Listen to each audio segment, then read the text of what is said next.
Hey guys, Professor Bill, Comic Book University, and Hal Jordan, The Green Lanterns, issue number 27. Now, I don't usually review this comic book, but I feel like a lot of this is getting into the whole metal aspect just a little bit. Anyway, what happens here is that Hal Jordan is hanging out with Kyle Raynor, and here comes, this actually happened in a previous crossover issue, the other Green Lanterns title out right now, and Orion is there, and Orion was just killed by this gigantic Omega sanction beast.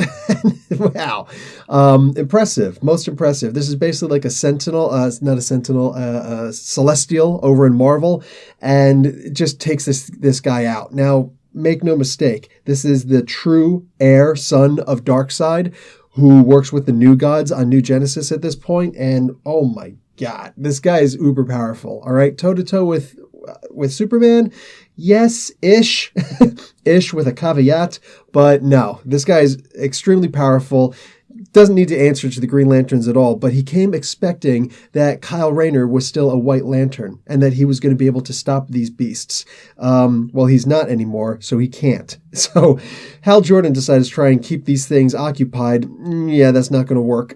That's absolutely not going to work. Now, we saw that Salak sent one of his buds, one of his race of people to go and resuscitate Orion. And what happens is Orion gets back up. He's like, you should have left me dead because this thing's not going to stop until I'm dead. So Kyle Raynor gets this amazing idea. Listen, what do you think you could do, Doc? Do you think that you can actually stop his heart or something to that effect? He's like, ooh, I just so happen to have this amazing invention that I was going to make. Here, I also happen to be an electrical engineer. Check it out. And he's got this entire schematic for every single way that this thing's supposed to work. Now, Kyle Raynor is an artist, so I get it.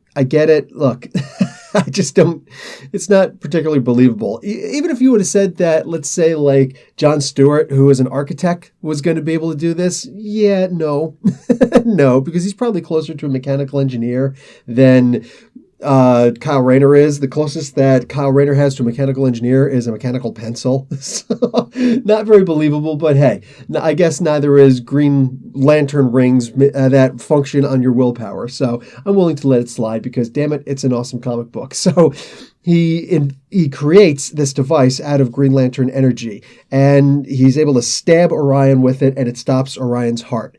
That's only temporarily, of course, and it simulates a lot more than anything else, but they're able to actually surgically remove Orion's heart and show it, aha, look, we killed him, just as this thing was about to let loose and destroy probably the entire planet in trying to kill Orion. Hal Jordan is great. He's getting lambasted here, but he keeps coming back because, damn it, if nothing else, if he doesn't have the greatest willpower in the world, he's definitely more stubborn. And I guess that kind of delves off of willpower, but wow, man, he was not going to last much longer, but try convincing him of that. No deal. So guys, I'm just going to give this comic a B+. This was really good. This actually had me amped. I was laughing especially for Hal Jordan's parts. But Kyle Raynor, I love seeing him back here. We also had a little bit with Guy Gardner and John Stewart also. I like that John Stewart has been, I know I haven't been reviewing the comics, so I haven't been able to say this, but for a while now, I like that it seems as though John Stewart is a lot more in charge than anybody else. Now, with his military background, I don't have a problem with that whatsoever. I think he probably is best to be in charge, but, you know, is what it is. So, guys, that's it for me, Professor Bill, Comic Book University. Class dismissed.